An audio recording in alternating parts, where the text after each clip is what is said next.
My friends left me out of their wedding, sent a last-minute invite to cover their tracks, and now they're making me look like the bad guy for not showing up. My friend Greg, 28 male, in my circle of friends met Shannon, 28 female, about 5 years ago and they immediately hit it off. Everybody instantly fell in love with Shannon because she's friendly and really fun to hang out with.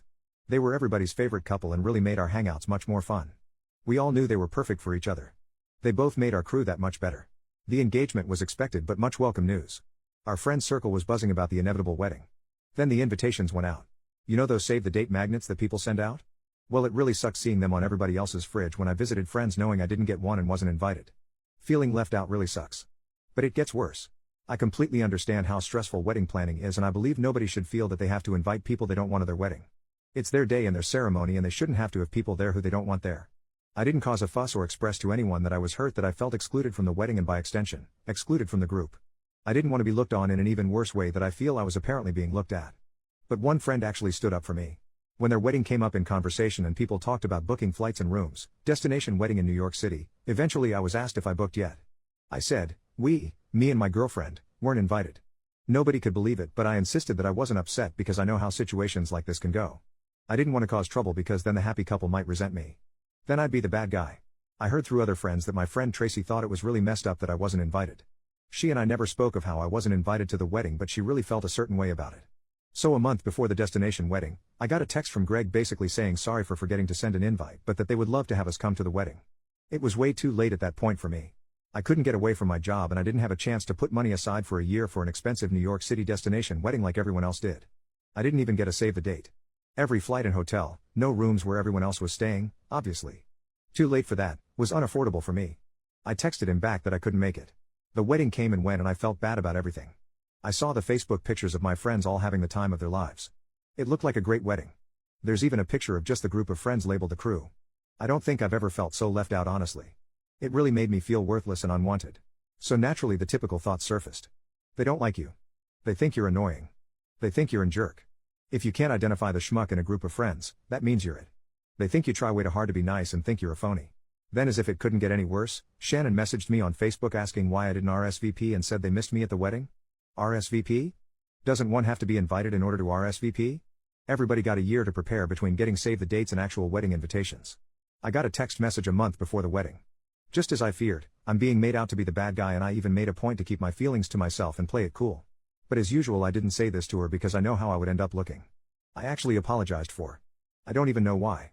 But I made a point to mention how I spoke with Greg about it. I also made sure to compliment the wedding pictures and say it looked like fun. I did everything I could in that conversation to make it easier on her and of course now I feel like a total schmuck. That was this past summer and I haven't seen them since. I feel like that's it for me in the group now.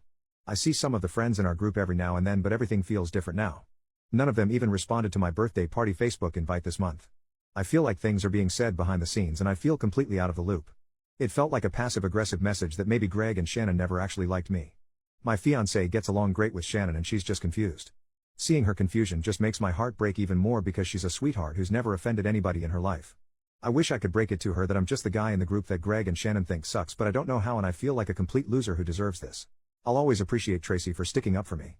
She may never know how awesome it feels hearing about how she told everybody it was messed up that I was left out.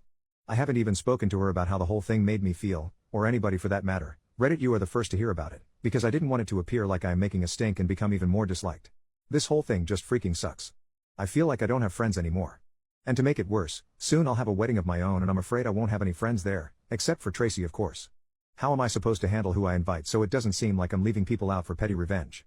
How the heck do I navigate a toxic situation that I had no hand in creating? I still feel like I'm in the dark or could be overreacting. What the hell? Relevant comment, that totally sucks. I would be hurt too. Do you think maybe Greg was in charge of sending invites to his friends and forgot? Or it got lost in the mail? I had an invite get returned to me 1 month after I sent it, but thankfully I'd sent a save the date, and sent my invite super early so it ended up being fine, but if I hadn't one of my cousins might have incorrectly thought she was excluded. It sounds like Shannon, at least, thought you were sent an invite if she was upset you didn't RSVP. You actually did RSVP by texting Greg back, but it sounds like she thought you'd been sent an RSVP response card. OP. Yeah, it could just be a simple misunderstanding but word seemed to get around early that I didn't get a save the date and even later didn't get an invite either. Tracy especially seemed to make sure everybody was aware that she wasn't happy about my exclusion. The other friends I spoke to didn't even suggest that it could have been a mistake, almost like they knew something I didn't but didn't feel comfortable saying it. Only one person even spoke up on my behalf. Mini update 3 days later, I took everyone's advice and brought it up with Tracy. She just confirmed that Shannon was full of crap when she asked me why she didn't get my RSVP and wanted to absolve herself of guilt. I'm not sure if they forgot or if I just wasn't invited yet, but Tracy said we'd talk about it more tonight when she gets out of work. Final update: later that day, I spoke about it in depth with Tracy. It turns out Greg's best man, someone who was never in the gang but grew up with Greg, always hated me and Greg thinks I'm annoying. Shannon later felt bad, so they chose not to invite me and pressured him to invite me over text knowing I wouldn't be able to make it. Also, it wasn't only Tracy who thought it was wrong that I didn't get an invite, and the chatter is what made Shannon ask me why I didn't RSVP, to make it seem like my invite was lost in the mail.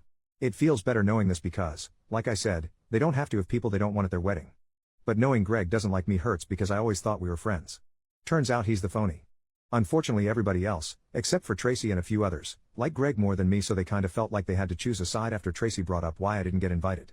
Lots of people are feeling guilty about this, apparently. They still felt like they had to choose a side for whatever reason. Probably because most of them went to high school with Greg. Oh well. That's life. Thanks for the advice about being more assertive. Those of you polite about it were very helpful. Thanks. Relevant comments. Commenter number 1. Yeah, you don't need those two-faced jerks in your life. Congratulations on finding out before they borrowed money from you. When they get divorced, you can reach out to Greg and tell him that he deserves it. OP, it's funny you bring up borrowing money because they're the type who always want to split the check when they order the most expensive crap and always say, I'll get you back. And I don't trust Venmo. I'll just give you cash when I go to the ATM, and then they never do. On the plus side, I don't have to pay for part of their steak and lobster dinners anymore. Commenter number 2, will you invite Greg, Shannon and the best man to his wedding? OP, nah, I don't think it would be right to force anybody to choose sides because that feels inappropriate to do to friends. I think everybody who stood up for me gets an invite. Greg can have his best man and be the cynical bastards they are together. Honestly, nobody really likes the best man all that much because he's always acted like an obnoxious jerk when he's been around us. They can have each other. Commenter number 3, in this situation you aren't the bad guy from my perspective, and to be honest, a destination wedding is a jerk move on your friend's part. The sheer inconvenience of one is like jerk move supreme, especially the fact they chose NYC, what the heck. Plus some people turn into assholes after marriage, and statistically speaking, your married male friend is going to be spending much time with his wife now than his friends. In some ways marriage is like high school, you go to it with your friends for a little while, then you start to drift away from another by barely communicating. OP, Shannon is from up there and she wanted to be closer to her family. Yeah, it turns out they didn't want me there and felt pressured once some of my friends realized. I guess it was easier to make the decision when it was just the two of them, and they lost confidence in the choice when people found out.